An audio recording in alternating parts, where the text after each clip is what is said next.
privileged to speak here today about what may prove to be the most important issue for our nation and the world in the 21st century, and that is the United States' response in the global ambitions to the global ambitions of the Chinese Communist Party. The CCP rules with an iron fist over one of the great ancient civilizations of the world. It seeks to leverage the immense power, productivity, and ingenuity of the Chinese people to overthrow the rule-based international system and to make the world safe for dictatorship.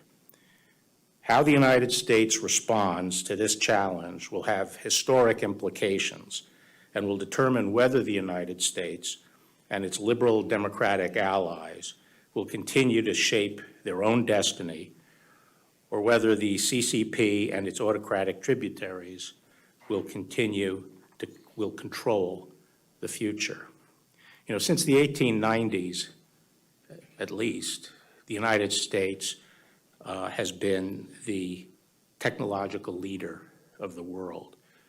And from that prowess has come our prosperity, the opportunity for generations of Americans, and our security.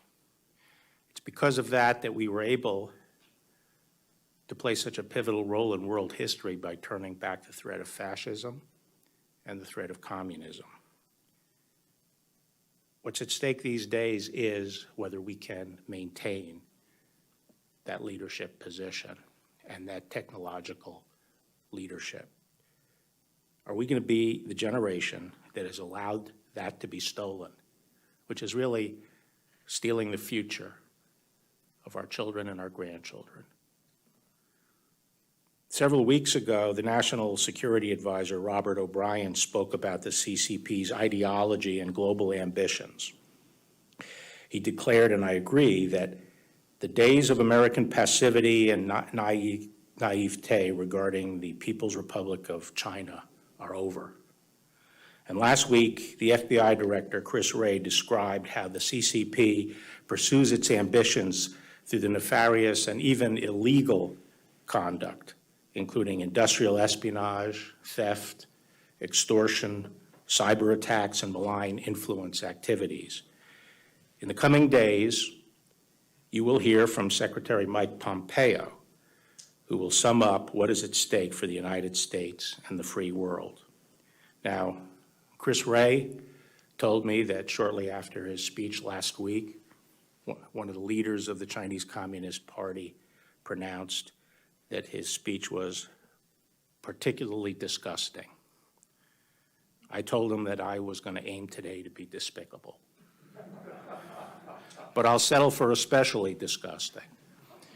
But no matter how the Chinese seek to characterize it, I do hope that my speech and Mike Pompeo's speech will encourage the American people to reevaluate their relationship with China, so long as it continues to be ruled by the Chinese Communist Party. It is fitting that we're here today at the Ford Presidential Museum. Gerald Ford served in the highest echelons of the government at the dawn of America's re-engagement with China, which began obviously with President Nixon in 1972. And 3 years later, in 1975, President Ford visited China for a summit with PRC leaders, including Mao Zedong. At the time, it was unthinkable that China would emerge after the Cold War as a near-peer competitor of the United States. And even then, there were signs of China's immense latent power. In the joint report of their visit to China in 1972, House Majority Leader Hale Boggs and then Minority Leader Gerald Ford wrote, "If she manages to achieve as she aspires, China in the next half-century can emerge as a self-sufficient power of 1 billion people." This last impression of the reality of China's colossal potential is perhaps the most vivid of our journey. As our small party traveled through that boundless land, this sense of a giant stirring, a dragon waking, gave us much to ponder.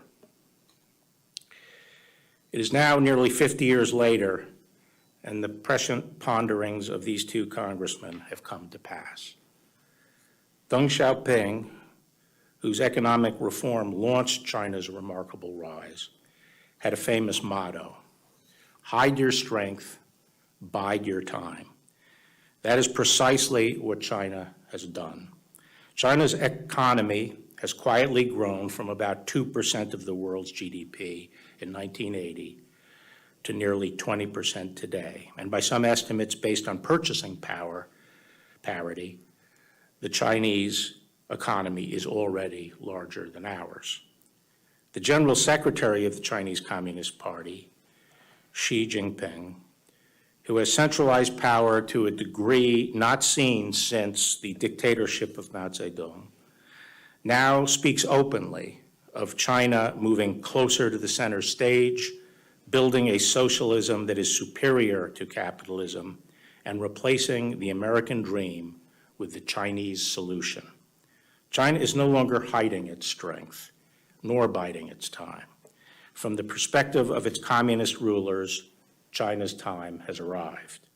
The People's Republic of China is now engaged in an economic blitzkrieg, an aggressive, orchestrated, whole of government, indeed whole of society campaign to seize the commanding heights of the global economy and to surpass the United States as the world's preeminent technological superpower.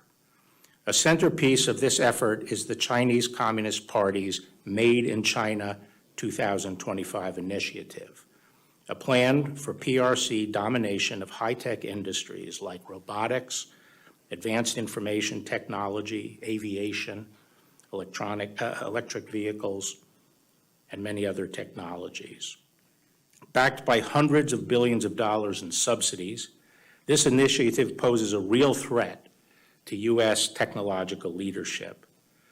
Despite World Trade Organization rules prohibiting quotas for domestic output, Made in China 2025 sets targets for domestic market share, sometimes as high as 70%, in core components and basic materials for industries, such as robotics and telecommunications. It is clear that the PRC seeks not merely to join the ranks of other advanced industrial economies, but to replace them altogether. Made in China 2025 is the latest iteration of the PRC's state-led mercantilist economic model. For American companies in the global marketplace, free and fair competition with China has long been a fantasy. To tilt the playing field to its advantage, China's communist government has perfected a wide array of predatory and often unlawful tactics: currency manipulation, tariffs, quotas, state-led strategic investment and acquisition, theft and forced transfer of intellectual property, state subsidies, dumping, cyber attacks, and industrial espionage. About 80% of all federal economic espionage prosecutions allege conduct undertaken for the benefit of the Chinese state.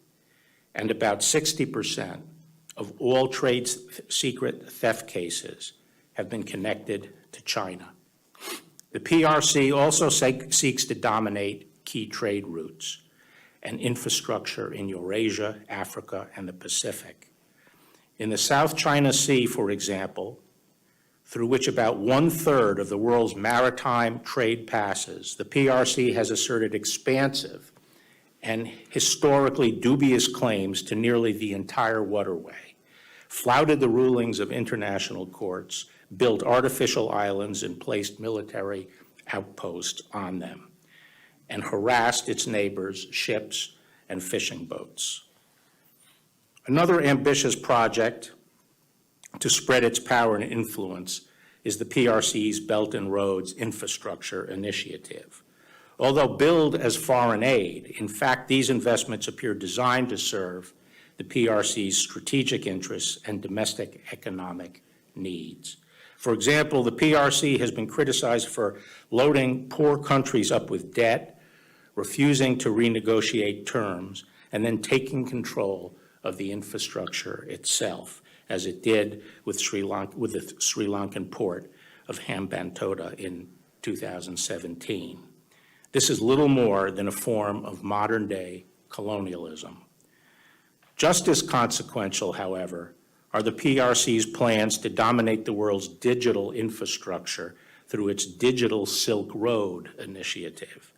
I have previously spoken at length about the grave risks of allowing the world's most powerful dictatorship to build the next generation of global telecommunications networks known as 5G.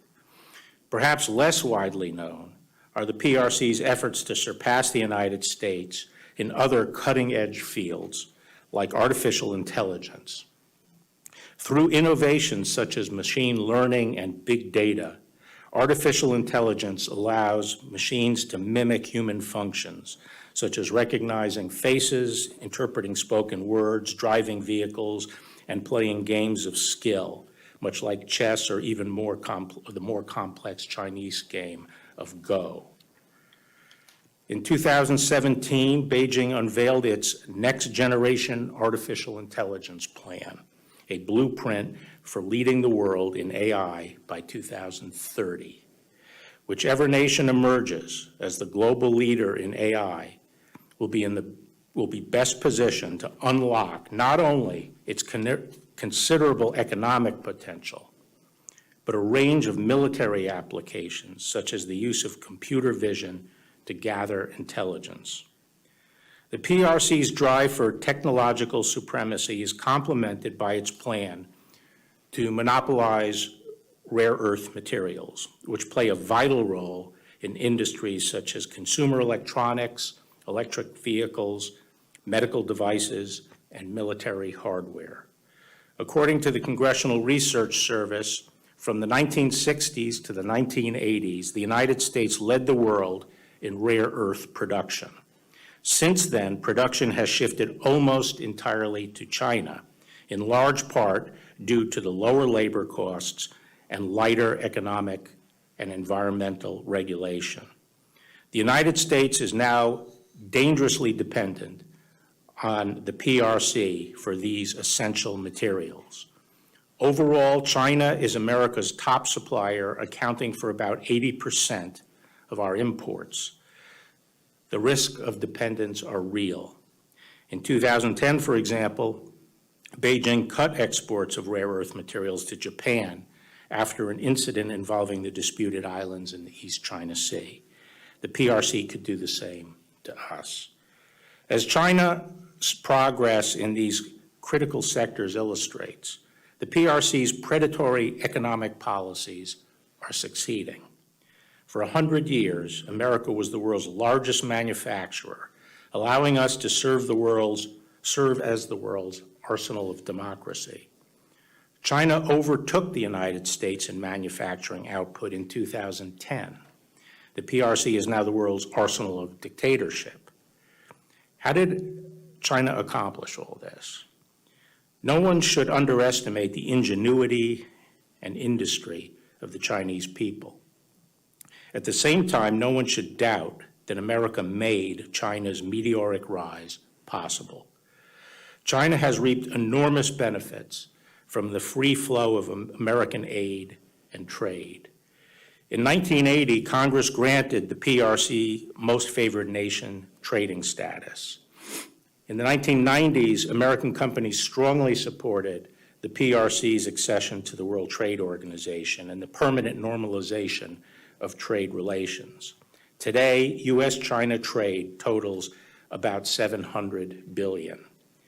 Last year, Newsweek ran a cover story titled, "How America's Biggest Companies Made China Great Again." The article details how China's communist leaders lured American business with the promise of market access, and then, having profited from American investment and know-how, turned increasingly hostile. The PRC used tariffs and quotas to pressure American companies to give up their technology, and formed joint ventures with Chinese companies. Regulators then discriminated against American firms using tactics like holding up permits. Yet few companies, even Fortune 500 giants, have been willing to bring formal trade complaints for fear of angering Beijing. Just as American companies have become dependent on Chinese markets, the United States as a whole now relies on the PRC for many vital goods and services. The COVID-19 pandemic has shone a spotlight on that dependency. For example, China is the world's largest producer of certain protective equipment, such as face masks and medical gowns. In March, as the pandemic spread around the world, the PRC hoarded the masks for itself, blocking producers, including American companies, from exporting them to other countries that needed it. It then attempted to exploit the shortage for propaganda purposes, shipping limited quantities of often defective equipment, and then requiring foreign leaders to publicly thank Beijing for these shipments. China's dominance of the world's markets for medical goods goes beyond masks and gowns. It has become the United States' largest supplier of medical devices, while at the same time discriminating against American medical companies in China. China's government has targeted foreign firms for greater regulatory scrutiny, instructed Chinese hospitals to buy products made in China, and pressured American firms to build factories in China where their intellectual property is more vulnerable to theft. As one expert has observed, American medical device manufacturers are effectively creating their own competitors. America has also depends on Chinese supply chains in other vital sectors, especially pharmaceuticals. America remains the global leader in drug discovery, but China is now the world's largest producer of active pharmaceutical ingredients known as APIs. As one Defense Health Agency official noted, should China decide to limit or restrict the delivery of APIs on the United States, it could result in severe shortages of pharmaceuticals for both domestic and military uses. To achieve dominance in pharmaceuticals, China's rulers went to the same playbook that they've used to gut other American industries. In 2008, the PRC designated pharmaceutical production as a high-value added industry and boosted Chinese companies with subsidies and export tax rebates. Meanwhile, the PRC has systematically preyed on American companies. American firms' well-known obstacles in the Chinese health market include drug approval delays, unfair pricing limitations, IP theft, and counterfeiting. Chinese nationals working as employees at pharma companies have been caught stealing trade secrets both in America and in China. And the CCP has long engaged in cyber espionage and hacking of U.S. academic medical centers and healthcare companies. In fact, PRC-linked hackers have targeted American universities and firms in a bid to steal the IP related to coronavirus treatments and vaccines, sometimes disrupting the work of our researchers. Having been caught covering up the coronavirus outbreak, Beijing is desperate for a public relations coup and may hope that it will be able to claim credit for any medical breakthroughs. As all of these examples should make clear, the ultimate ambition of China's rulers isn't to trade with the United States. It is to raid the United States. If you are an American business leader, appeasing the PRC may bring short-term rewards. But in the end, the PRC's goal is to replace you. As a U.S. Chamber of Commerce report put it, the belief by foreign companies that large financial investments and sharing of expertise and significant technology transfers would lead to an ever-opening China market is being replaced by boardroom banter that win-win in China means China wins twice. Although Americans hope that trade and investment would liberalize China's political system, the fundamental character of the regime has never changed. As its ruthless crackdown of Hong Kong demonstrates once again, China is no closer to democracy today than it was in 1989 when tanks confronted pro-democracy protesters in Tiananmen Square. It remains an authoritarian, one-party state in which the Chinese Communist Party wields absolute power, unchecked by popular elections, the rule of law, or an independent judiciary. The CCP surveils its own people and assigns them social credit scores, employs an army of government censors, tortures dissidents, and persecutes religious and ethnic minorities, including 1 million Uyghurs detained in indoctrination and labor camps. If what happened in China stayed in China, that would be bad enough. But instead of America's changing China, China is leveraging its economic power to change America. As this administration's China strategy recognizes, the CCP's campaign to compel ideological conformity does not stop at China's borders. Rather, the CCP seeks to extend its influence around the world, including on American soil. All too often, for the sake of short-term profits, American companies have succumbed to that influence, even at the expense of freedom and openness in the United States. Sadly, examples of American business bowing to China are legion.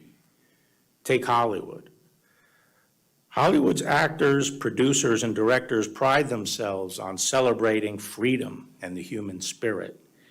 And every year at the Academy Awards, Americans are lectured about how this country falls short of Hollywood's ideals of social justice. But Hollywood now regularly censors its own movies to appease the Chinese Communist Party, the world's most powerful violator of human rights. This censorship infects not only the versions of movies that are released in China, but also many that are shown in the United States theaters to American audiences. For example, the hit movie World War Z depicts a zombie apocalypse caused by a virus. The original version of the film reportedly contained a scene with characters speculating that the virus may have originated in China. But the studio, Paramount Pictures, reportedly told producers to delete the reference to China in the hope of landing a Chinese distribution deal. The deal never materialized. In the Marvel Studios blockbuster Doctor Strange, filmmakers changed the nationality of the major character known as the Ancient One, a Tibetan monk in the comic book. Changed it from Tibetan to Celtic. When challenged about this, a screenwriter explained that if you acknowledge that Tibet is a place and that he's Tibetan, you risk alienating 1 billion people. Or as the Chinese government might say, we're not going to show your movie because you decided to get political. These are just two examples of the many Hollywood films that have been altered one way or another to please the CCP. National Security Advisor O'Brien offered even more examples in his remarks.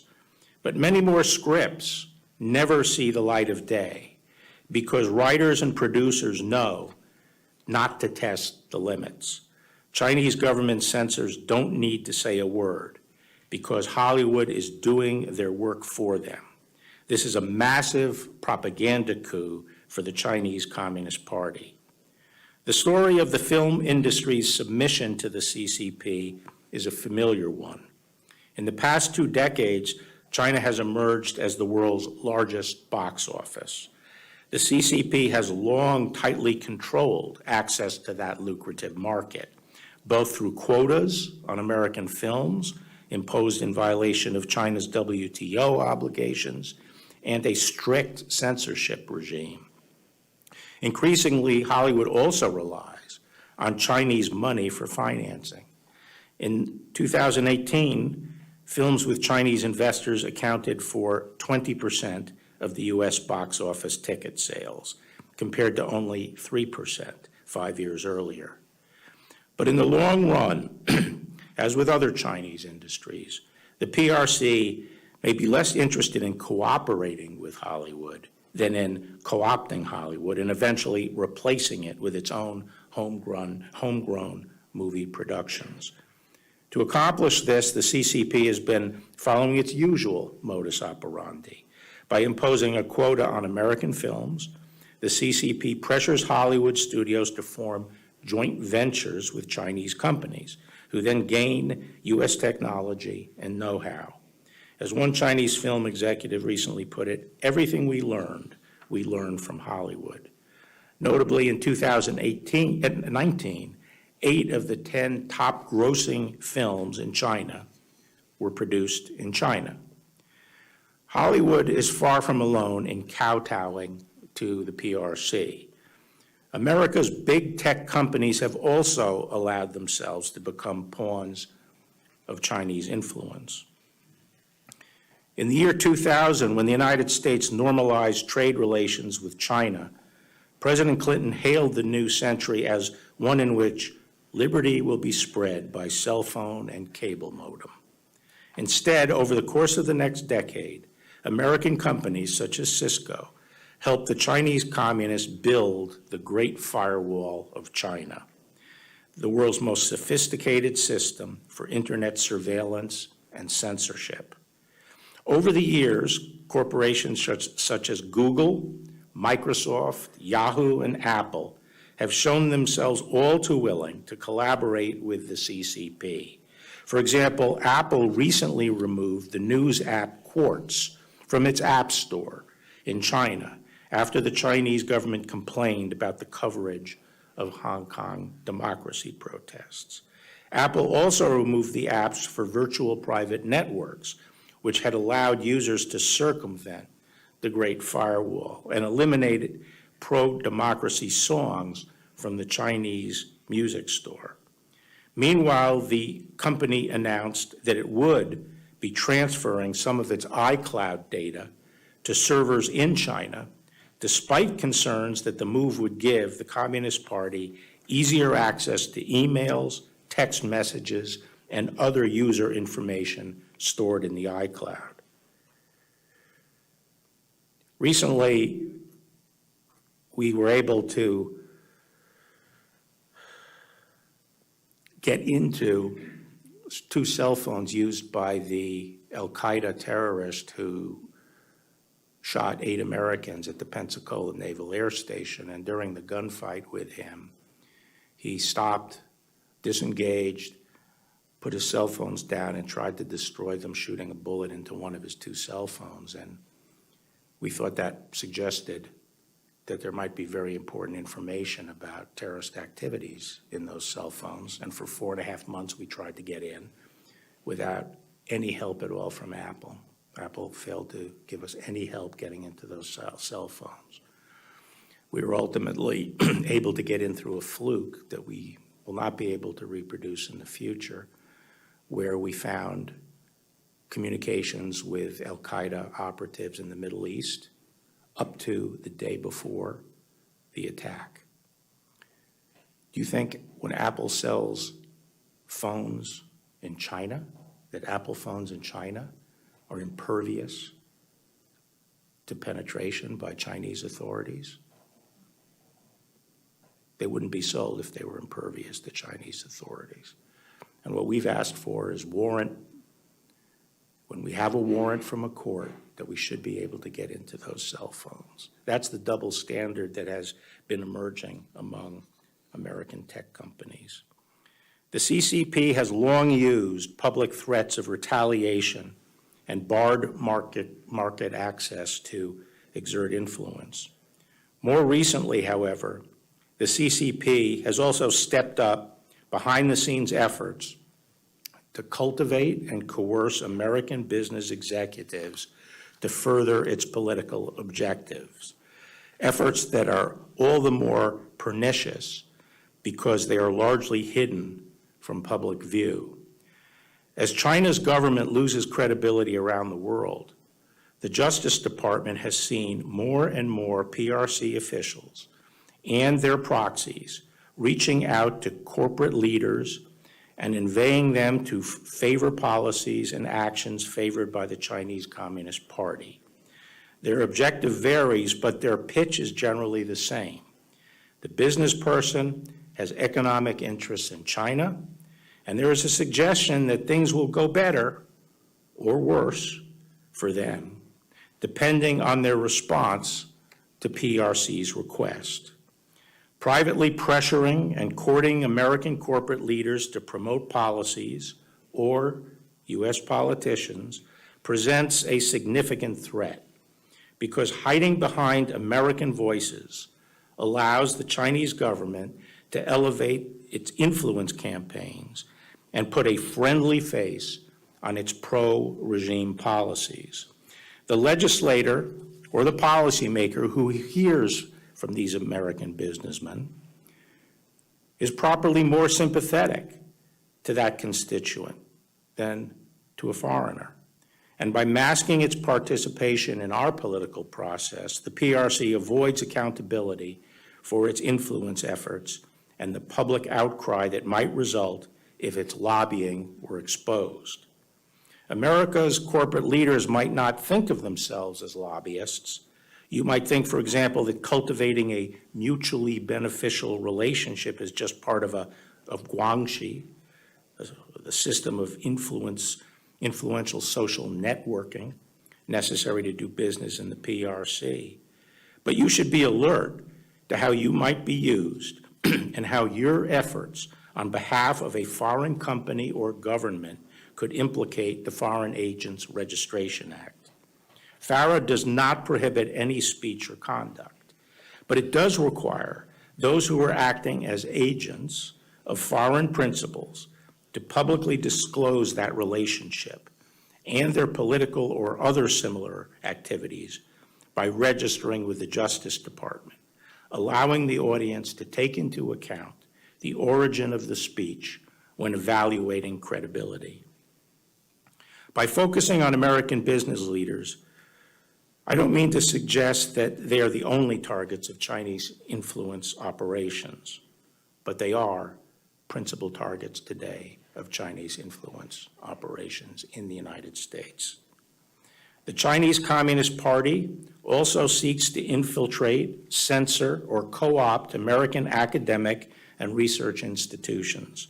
For example, dozens of American universities host Chinese government-funded Confucian institutes, which have been accused of pressuring host universities to silence discussion or cancel events on topics considered controversial by Beijing.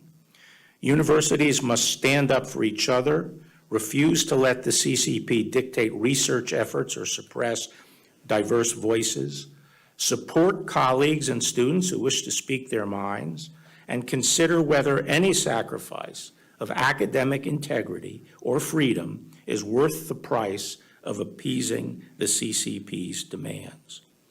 In a globalized world, American corporations and universities alike may view themselves as global citizens rather than as American institutions. But they should remember that what allowed them to succeed in the first place was the American free enterprise system, the rule of law, and the security afforded by America's economic, technological, and military strength. Globalization does not always point in the direction of greater freedom. A world marching to the beat of the communist Chinese drum will not be a hospitable one for institutions that depend on free markets, free trade, or the free exchange of ideas. There was a time when American companies understood that they saw them and understood this, and they saw themselves as American and proudly defended American values. In World War II, for example, the iconic American company Disney made dozens of public information films for the government. including training videos to educate American sailors on navigation tactics. During the war, over 90% of Disney's employees were devoted to the production of training and public information films. To boost the morale of America's troops, Disney also designed insignia that appeared on planes, trucks, flight jackets, and other military equipment used by American and Allied forces. I suspect Walt Disney would be disheartened to see how the company he founded deals with foreign dictatorships today. When Disney produced Kundun, the 1997 film about the PRC's oppression of the Dalai Lama, the CCP objected to the project and pressured Disney to abandon it.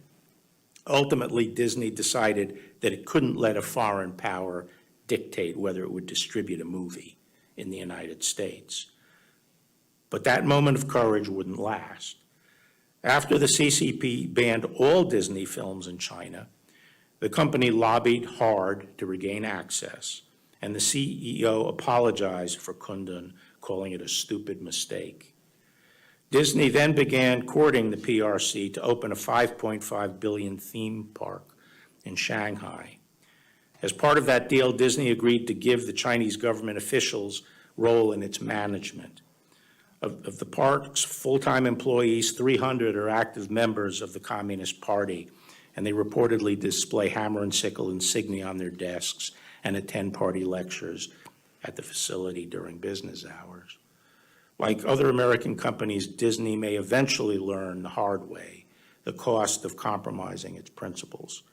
Soon after Disney opened its park in Shanghai, a Chinese-owned theme park popped up a couple of hundred miles away, featuring characters that, according to news reports, look suspiciously like Snow White and other Disney trademarks. American companies must understand the stakes. The Chinese Communist Party thinks in terms of decades and centuries, while we tend to focus on the next quarter's earning report. But if Disney and other American corporations continue to bow to Beijing, they risk undermining both their own future, competitiveness, and prosperity, as well as the classical liberal order that has allowed them to thrive.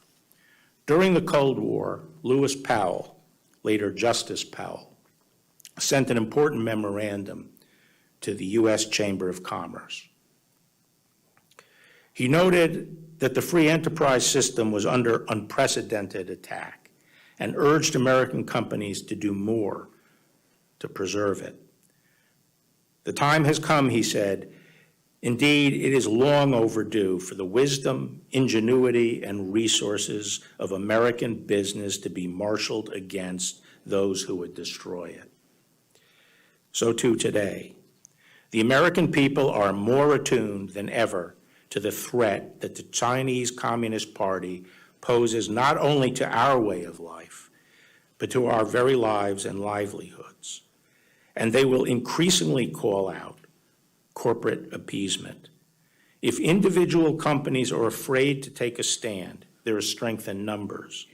As Justice Powell wrote, strength lies in organization, in careful long-range planning and implementation, in consistency of action over an indefinite period of years, in the scale of financing available only through joint efforts, and in the political power available only through united action and national organization. Despite years of acquiescence in communist authorities in China, America's tech companies may finally be finding their courage through collective action.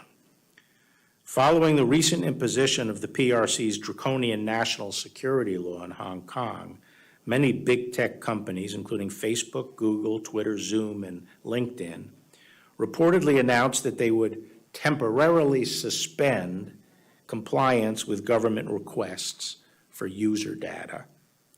True to form, communist officials have threatened imprisonment for non-compliant company employees. We will see if these companies hold firm and how long they hold firm. We hope they do. If they stand together, they will provide a worthy example for other American companies in resisting the Chinese Communist Party's corrupt and dictatorial rule. The CCP has launched an orchestrated campaign across all of its many tentacles in Chinese government and society to exploit the openness of our institutions in order to destroy them.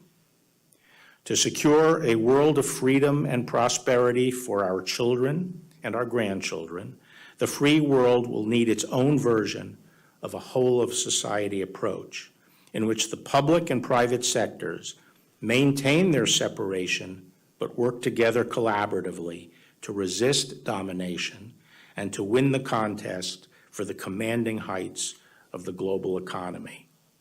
America has done that before, and if we rekindle our love and devotion of our country and each other, I am confident that we, the American people, the American government, and American business together can do it again.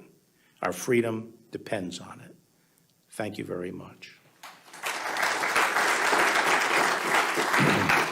Thank you. Thank you. Thank you. Thank you very much.